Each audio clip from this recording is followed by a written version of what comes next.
कुरडू गावात आज बंदची हाक देण्यात आली आहे। माढ्याच्या कुरडू गावातील मुरुम उपसा प्रकरणी खासदार धैर्यशील मोहिते पाटलांनी गावची बदनामी केल्याचा ग्रामस्थांचा आरोप आहे। मोहिते पाटलांनी कुरडूची बीडशी तुलना केल्यामुळे बदनामी झाल्याचं ग्रामस्थांचं म्हणणं आहे। तर ग्रामस्थ आज खासदार मोहिते पाटलांच्या वक्तव्याचा निषेध नोंदवणार आहे। प्रशासनानं दाखल केलेले गुन्हे मागे घेण्याची सुद्धा ग्रामस्थ मागणी करतात।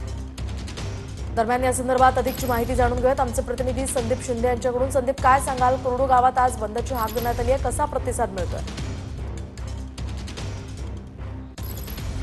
नक्कीच मोहिनी, जर आपण पाहिलं तर मागील 10 ते 12 दिवसापासून सोलापूर जिल्ह्यातलं माढा तालुक्यातलं असलेलं कुरडू गाव जे चर्चेत येताना पाहायला मिळतं। ज्या पद्धतीने आपण पाहिलं तर या गावातील मुरुम उपसा प्रकरणाच्या माध्यमातून अजित पवारांचा व्हायरल कॉल आल्यानंतर ज्या पद्धतीने राज्यभरात या गावाची चर्चा झाली, ज्या पद्धतीने गाव चर्चेत येताना पाहायला मिळालं, ज्या पद्धतीने कुरडू शिराळा जो पानंद रस्ता, या पानंद रस्त्यासाठी गावकरी जे आहेत ते मुरुम जे आहे ते एका माने नावाच्या शेतकऱ्याच्या शेतातून हा मुरुम उपसा करत होते आणि रस्त्यासाठी ह्या काम जात होतं। मात्र डीवायएसपी अंजना कृष्णन त्या ठिकाणी त्यांनी छापा टाकला आणि त्यानंतर जे आहे ते गावकरी आणि प्रशासनामध्ये तो वाद जो समोर आला। त्यानंतर वेगवेगळे नवनवे अपडेट या प्रकरणाच्या निमित्तानं समोर येताना पाहायला मिळाले। नंतर या प्रकरणामध्येच आता उपमुख्यमंत्री अजित पवारांच्या जाण्यानंतर माध्यमांनी देखील तितक्याच तत्परतेने त्या दखल घेतली। मात्र आता माढ्याचे खासदार असलेले धैर्यशील मोहिते पाटील यांनी कुरडू गावाची जी आहे ती थेट बीडशी उपमा केल्यामुळे या गावामध्ये जे आहे ते वातावरण चिघळल्याचं पाहायला मिळतंय। प्रत्येक कुरडूकरांनी आज